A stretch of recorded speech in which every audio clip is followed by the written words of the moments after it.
Okay, so we have a running back run in the first round. Always fun when those things happen.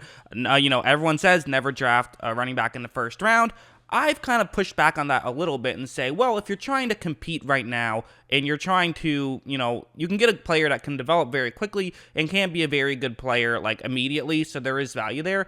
I just think the Jaguars are a little bit further away, especially when I liked what I saw from James Robinson last year. I'm not saying he's, I'm not saying he's Christian McCaffrey, but I thought he was good. I don't think this is a position of need, and it's a position that kind of dries out quickly. So you might only be getting, 4 or 5 years of this guy. So maybe they just really want a strong running game for Lawrence to just kind of take some pressure off him. But with some offensive linemen still available, like Tevin Jenkins, Landon Dickerson, this is a tough pill to swallow. I don't like this move. Maybe I'll be proven wrong. Maybe he is one of those guys, because if he ends up being a Christian McCaffrey, well, then, okay, that's worth the pick then. But I just don't know if he is. I think he's good. I like him, and we're going to get into the film study and talk about it.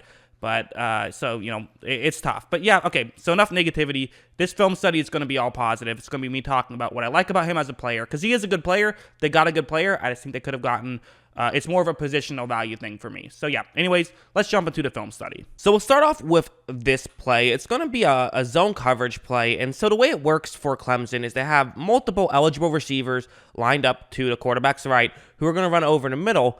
And the reason why you're doing this is you're trying to get the player, really the corner who's in charge of covering deep to the, right side of the screen. So the right side of the offense, he's going to kind of run over the middle. And because of that, you can then have Etienne run and he can just try and get deep sort of in that area. And so watch, right, when this play starts, you notice that the corner does run over. And at this point, it's going very well for Etienne. Part of that was just schemed up to some degree. You get the corner out of the area, but at the same time, it shows his speed and how he can run routes pretty well. He can get to his spot pretty well. So again, not necessarily the highest degree of difficulty type play, but he did that degree of difficulty type play at a high level, which is still nice to see. And at this point, he's wide open, but the throw actually is a little bit off. It's going to be a little bit underneath. So he's going to have to kind of react to it a little bit.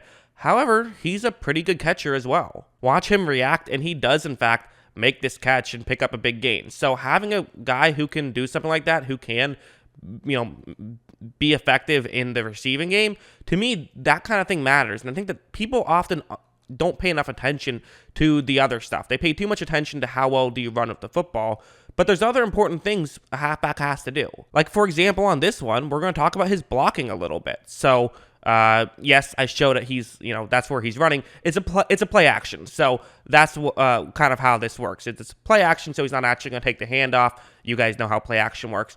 But watch what happens. So, Lawrence fakes the handoff. Etienne, very quickly after pretending as though he was going to get a handoff, reads this play well and notices there's a Virginia player right there who could potentially try and get into the play, which is, it's a really good read, I think, by Etienne to see this as it's happening immediately and put himself in position to where he can try and give his quarterback a little bit more time to make a throw. Etienne does kind of get over. It's not exactly the best block you'll ever see, but you know what? It was a good job of him getting in position to make a block. So I would say he's more of a smart blocker than a physically skilled blocker, but he can block fine. And more importantly, I think sometimes that you do have to have a guy who can pick up a blitz or something like that, can notice when there's going to be a free rusher, things of that nature, which is something that Etienne can absolutely do. Okay, now for this play. Enough of, yes, receiving, blocking, that's very important. Seems like people aren't as interested in that stuff. They want to talk more about just how well do you run with the football, and that does kind of make sense. I mean, that's what more people pay attention to, and that's usually what gets you paid in the NFL, isn't how well do you block, it's how well do you run with the football, and I think that you do get paid for blocking well too, but still, let's get into this play. So it's going to be a run to the outside of the tackle, which is a little interesting. So actually the closest defensive player for the Citadel will be, further down the field all the way, you see the closest guy who's not getting blocked. That's what's going to end up happening. And watch, right, when this play starts, you notice how, defender steps in a little bit. At this point, there could potentially be a tackle, and not a tackle for a lot of yards. In fact, this could actually be a loss or potentially a no gain, maybe a 1 yard gain if this is an immediate tackle. So the way that Etienne is going to have to get out of this situation really is, it can't just be with speed, it has to be with acceleration. He has to get to that top speed quickly, unless he's just going to like make a move or break a tackle or something, but that's not really the main thing here. The main thing is he's just going to try and see if he can use his acceleration to get by him, and watch how it works. Etienne is able to just completely blow by him, so, you know, having that acceleration, it really matters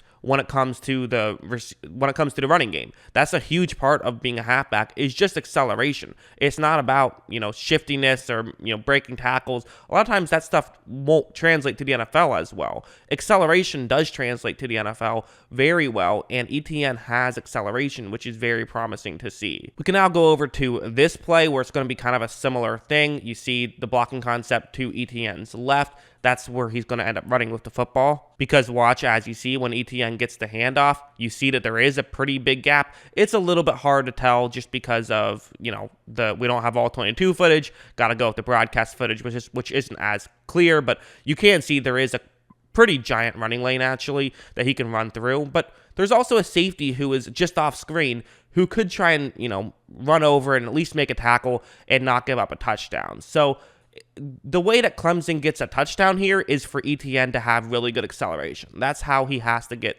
that's how they would have to get a touchdown. But again, watch him just get to that top speed quickly. He makes a little move, but not much of anything. That was mostly just him using acceleration.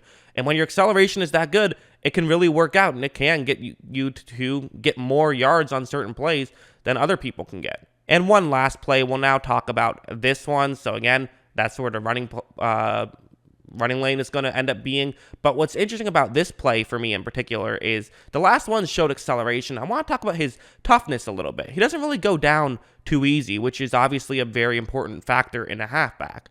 Now, I care more about acceleration, to be honest. In fact, I probably care more about blocking and receiving, to be honest, than that kind of thing. But it is still a quality that I look for, and it's a quality that sometimes translates to the NFL, sometimes doesn't. But if you have it, I'm more intrigued than if you don't have it. And watch how, as you see, Etienne takes the handoff, and he's basically just going to drag a defender for about 10, 15 yards before finally falling down. So, again, really good play by Etienne. He makes a lot of really impressive plays. To me, he is a 3-down back who is just really good in the running game, which obviously that matters. And I think a lot of people will be very interested in this type of player, because if he can play all 3 downs, then you don't have to justify putting him on the field, and you don't have to give anything away by putting him on the field, because you know that he can do whatever, and then he can run really well, so he can just rack up yards that way and rack up value that way. So there's a lot of value in drafting Etienne.